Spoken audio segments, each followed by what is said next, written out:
I'm outside the Fountain of Praise Church here in Houston in Texas, where George Floyd grew up, where he spent much of his adult life. Today is an open viewing of his body. It was brought here several hours ago in a golden casket, led inside the church, and as you can see, there are hundreds of people around me queuing in the searing heat here to get inside the church and pay their respects. They're being allowed in 15 only at a time. They're being allowed to stay for 10 minutes to maintain social distancing. They have to wear masks and gloves, as you can see around me here. And I have to say, we've seen some very moving scenes as people approach George Floyd's body. Many people holding out their arms in prayer, some closing their eyes. One man simply stood there and quietly shook his head in sorrow.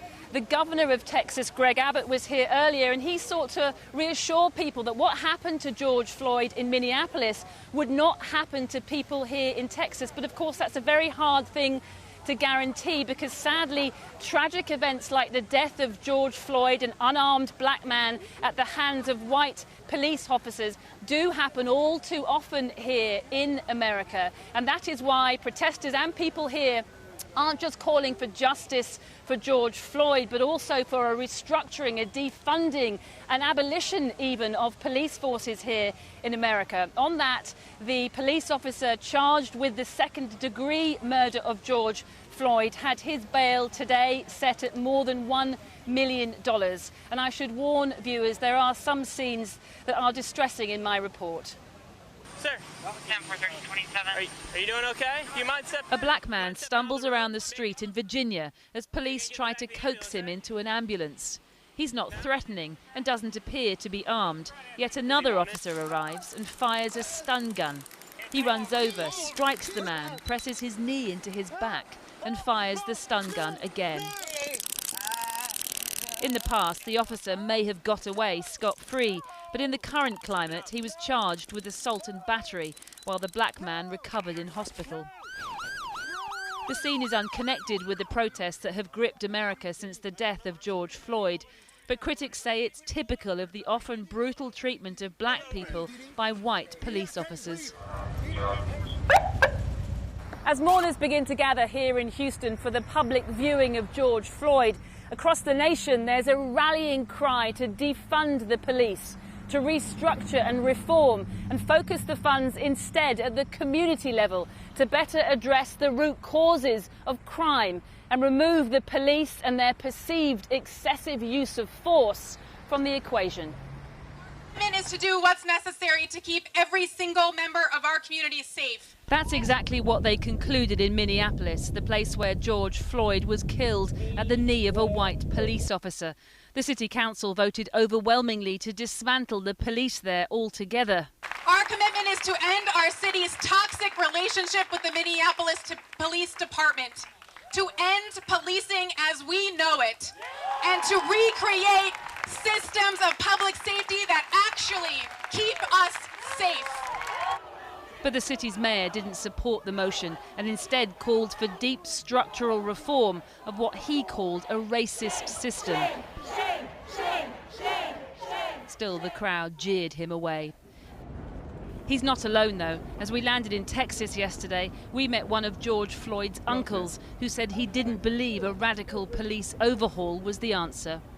There's a lot of talk about defunding the police. Do you think that's part of how we're going to bring about? No, not at all. That's almost like punishment because you have so many courageous officers. Defunding is not the answer. You need to fund it even more so to bring about more training and development. Yet thousands of black Americans are determined to risk contracting COVID-19 to see off the scourge of police violence that they believe is just as detrimental to their health. Today, the top Democrat, Nancy Pelosi, led a tribute to Mr Floyd in the Capitol, kneeling for 8 minutes and 46 seconds. The symbolic length of time a police officer pressed his knee into the black man's neck before he suffocated and died.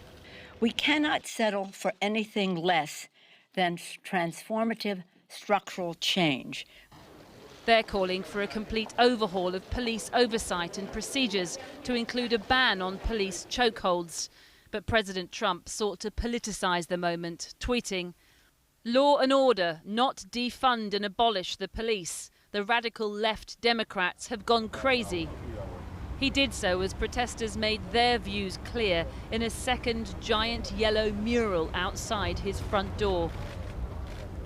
And as George Floyd's body arrived at the church in Houston, where mourners gathered to pay their respects and demand change. Siobhan Kennedy in Houston, Texas for us. Well, a little earlier I spoke to the filmmaker, artist and activist Bree Newsome-Bass. She made headlines 5 years ago when she scaled the flagpole of the South Carolina State House to remove the Confederate flag in protest against the Charleston church shooting when a white gunman killed 9 black Americans inside the church. Bree Newsome-Bass was arrested at the time, but eventually the flag was permanently removed. I asked her if she believed it would have been better to try to settle these issues legally without resorting to civil disobedience. There are times when the law itself is unjust, and we cannot wait on the elected officials to do the right thing, the very people who are perpetuating the injustice.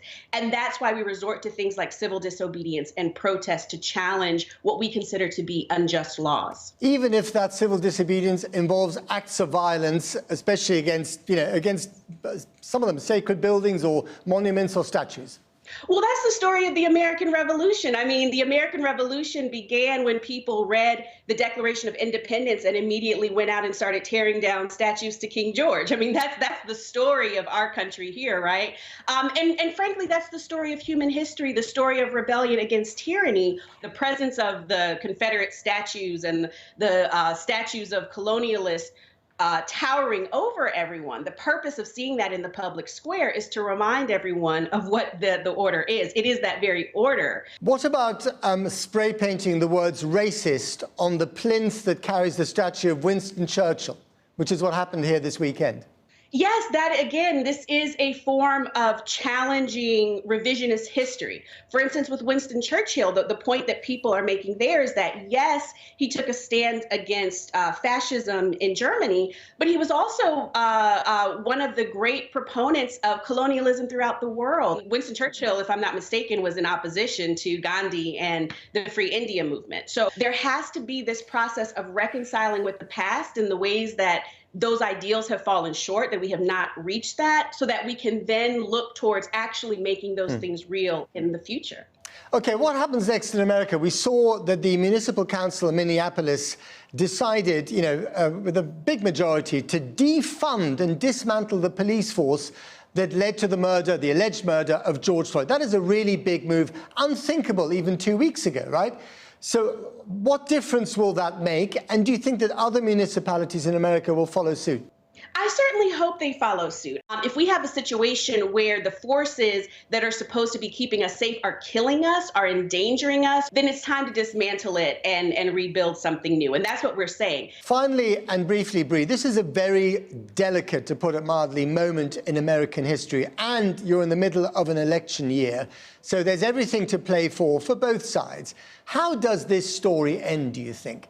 I'm hoping that it ends in transformation. I hope is that at the other side of this, that we not simply go through another, typical election cycle with the platitudes and the slogans, but that we really set about the work of making a human rights-based democracy a reality in this land. That's my hope. So when we spend a lot of time talking about taking down flags or toppling statues because they're racist, are we wasting our time because it is a distraction from the real change that needs to take place? Or do they work together?